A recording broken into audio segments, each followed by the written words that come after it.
قرآن یہ بات سکھا رہا ہے کہ محبت کا اظہار الفاظ کے ذریعے بہت ضروری ہے. ہماری تو بیٹیاں بھی نہیں سنتی شاید.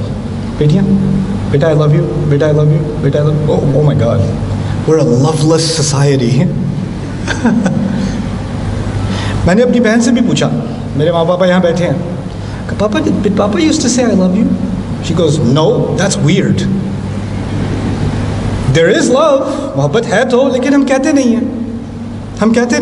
تو اگر کہتے نہیں ہیں تو پھر ظاہر ہے کسی اور طریقے سے کمیونیکیٹ ہوتی ہوگی محبت.